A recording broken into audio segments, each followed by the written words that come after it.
नमस्कार, super fast news में आपका स्वागत है। आजमगढ़ डीएम विशाल भारद्वाज को हाईकोर्ट से बड़ा झटका। डीएम के आदेश पर हाईकोर्ट ने लगाई रोक। किसानों की याचिका पर हाईकोर्ट ने लिया संज्ञान। डीएम के आदेश के बाद एसडीएम सगड़ी गए थे कब्जा परिवर्तन कराने। 14 थाने की भारी फोर्स के साथ एसडीएम सगड़ी ने किसानों को कब्जा खाली कराने को धमकाया था। प्रॉपर्टी डीलरों के प्रभाव में किसानों की भूमि पर कब्जा कराना चाहते थे। एसडीएम कथित नीलामेदार ने कुछ दबंग प्रॉपर्टी डीलरों को जमीन का किया है एग्रीमेंट। प्रॉपर्टी डीलर जमीन पर अवैध प्लाट काट कर बेचना चाहते हैं। आजमगढ़ गोरखपुर मुख्य मार्ग की 50 करोड़ रुपए की बेशकीमती 25 बीघा की भूमि भूमाफियाओं की सालों से नजर है। 35 साल से 57 किसान विवादित भूमि पर खेती कर जीवन व्यापन कर रहे हैं। रजिस्टर्ड बैनामा और खारिज दाखिल के बाद 35 सालों से किसानों का कब्जा है। राजस्व परिषद और हाईकोर्ट से स्टे के बाद किसानों को राहत। भूमाफियाओं में मचा हड़कंप। इस भूमि पर पहले से हाईकोर्ट में 4 मुकदमे हैं विचाराधीन। इस भूमि पर 2 स्थगन आदेश 1986 और 1990 से है प्रभावी।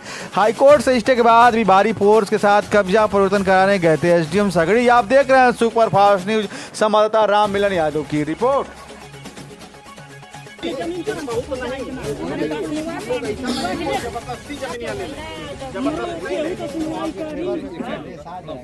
बेच देंगे।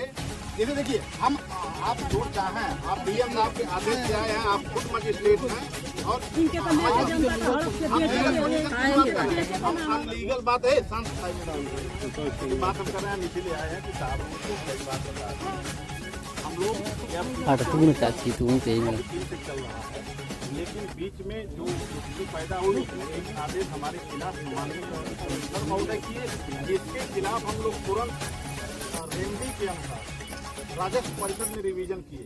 रिवीजन में बहस हो गई है, फाइल फैसले में है, इसके ऊपर फैसला आ सकता है, आज भी आ सकता है, कल भी आ सकता है।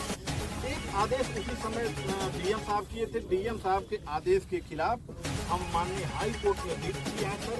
आज ही 56 नंबर पे लगा है, 52 नंबर कोर्ट में आज ही सुनवाई है। हमारी वकील की बात हो रही है, आज इस पर सुनवाई हो जाएगी। हो सकता है कुछ निर्णय आ जाए, हमारे पक्ष में आ जाए या उनके पक्ष में आ जाएगा। उनके पक्ष में हाईकोर्ट का निर्णय आ जाएगा तो फिर वो कब्जा आ जाएगा सर। वही जैसे होता है साइलेंट। सर बस यही है कि हमारी बात यह है कि देखिए हुआ लोग जो आपको आप किसी को आप ये सोच रहे हैं कि साहब हम लोग किसी को अवैध कब्जा दिलवाने आए हैं। पहली चीज़ यहाँ पर सारी मीडिया है या जो भी है, इस बात को स्पष्ट रूप से समझ लें, किसी को भी अवैध कब्जा नहीं दिलाया जा रहा है।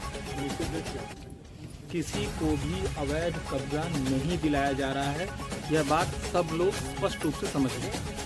जी सर, नीलामी के लॉट के क्रम में काफ़ी लंबे समय से न्यायिक प्रक्रिया की गई है। आप सब अवगत हैं कि मामला बहुत पुराना है, 1950 से चल रहा है।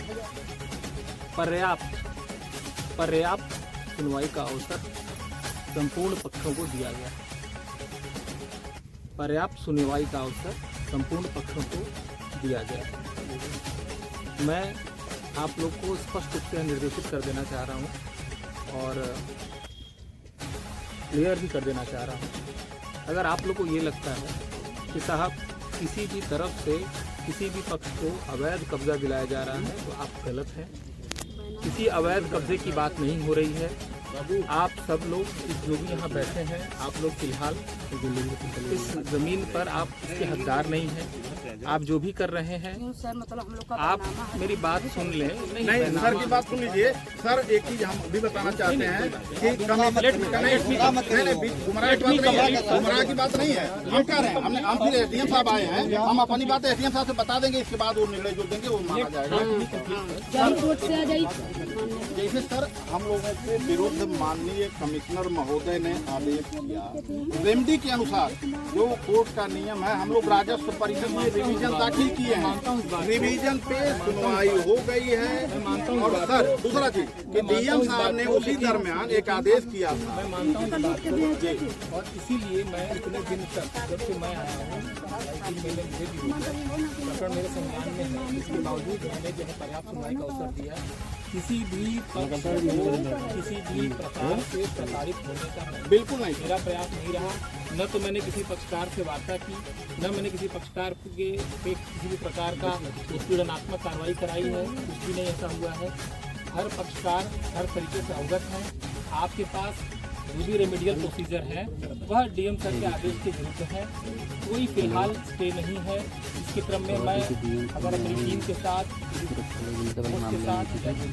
फोर्स सिर्फ इसलिए लाई गई है कि किसी भी यथाविहित रूप से किसी भी प्रकार की शांति व्यवस्था भंग न हो, इस क्रम में जो है यहाँ पर फोर्स आई है। पहली चीज। दूसरी बात, किसी भी पक्ष को अवैध कब्जा नहीं दिलाया जा रहा है। दूसरी बात। तीसरी चीज, आप लोगों से विनम्र निवेदन है कि जो कार्य हो रहा है इसको होने दें। अगर आपके पक्ष में स्टे आपने जैसा अवगत कराया साहब आज आ जाए, कल आ जाए, हमें उसकी कॉपी उपलब्ध कराएं। मैं विश्वास दिलाता हूँ अगले दिन से एक ईंट यहाँ रखने नहीं दी जाएगी या कुछ। मैं विश्वास दिलाता हूँ, पूरी मीडिया यहीं पर है, पब्लिक है, पब्लिक ही कह रहा हूँ, कोई गलत चीज़ नहीं कह रहा हूँ। एक स्टे आ जाता है, मुझे अवगत कराएं साहब ये स्टे है, देखिए।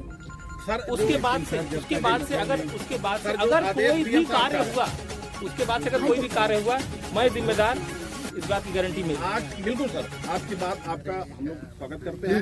देखिए सर, आप डीएम साहब का जो आदेश है, डीएम साहब का जो आदेश है उसके हिसाब से देखिए सर, वहाँ पे सर्विस सेंटर बैनामेदार का है या ट्यूबवेल बैनामेदार का है और उसमें रिपोर्ट में सब कुछ लिखा हुआ है। रिपोर्ट सर जैसे एक चीज हम आपसे बताना चाहते हैं, आप कर्मचारी हम कह देंगे आपका निर्णय अंतिम होगा।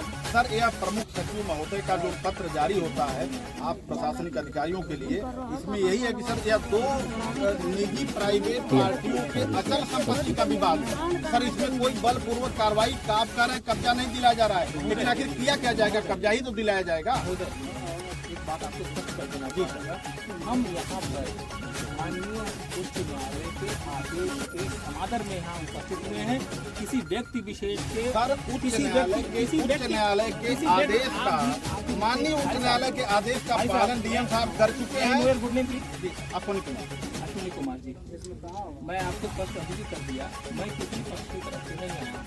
मैंने आपको स्पष्ट बताया, मेरे पास जो है माननीय उच्च न्यायालय के आदेश के समादर में हमारी पूरी टीम, पुलिस हो, प्रशासन हो, संपूर्ण व्यक्ति यहाँ उपस्थित हुए हैं। उसके क्रम में अगर मुझे मेरे सरकारी कार्य करने में मुझे बाधा उत्पन्न कराई जाएगी तो फिर मैं मजबूर होऊंगा कुछ विधिक कार्रवाई करने के लिए, जो कि उचित भी नहीं है और सही भी नहीं है। किसी का भी कोई भी हितलाभ डिस्टर्ब नहीं होगा। मैं आपको ये अश्योर कर रहा हूँ, अगर आपके पक्ष में कोई आप ऐसे हमारा काम रोकेंगे हमारे टीम का, तो फिर अनावश्यक कहना उचित नहीं समझता हूँ, लेकिन आप समझते हैं फिर मुझे बिल्कुल सर आप और आप बहुत सुलझे हुए व्यक्ति हैं। आप इस बात का एश्योरेंस लीजिए मुझसे। अगर आपने जो कहा मैं उसको मानता हूँ। अगर मुझे स्टे मिलता है, आपके द्वारा स्टे प्राप्त होता है,